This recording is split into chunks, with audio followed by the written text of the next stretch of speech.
Yeah, thank you.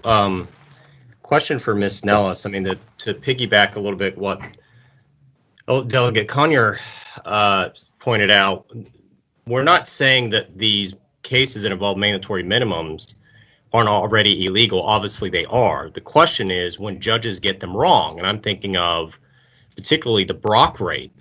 In 2016, you had a Stanford student who obviously came from a wealthy family of privilege, who had number one tier one defense attorneys, who was convicted of 3 counts of rape, took a woman behind a dumpster, raped her, was convicted of 3 felony counts. The judge gave him 6 months in county jail, which meant he actually only served 3.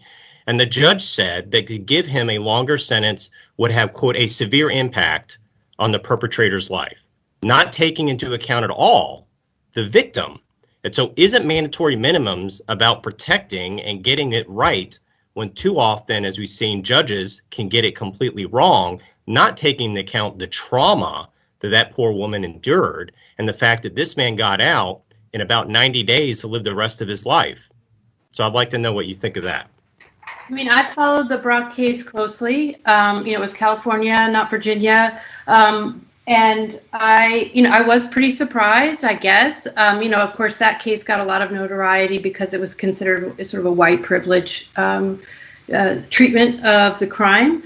And I think, judges usually get it right. I don't know, if I would say that judge got it right, but I would say that by and large, judges do get it right because, I think that in that case, that particular person, and a lot of people with a sex offense conviction, would do a lot better with a way more rehabilitative response to their crime than incapacitative.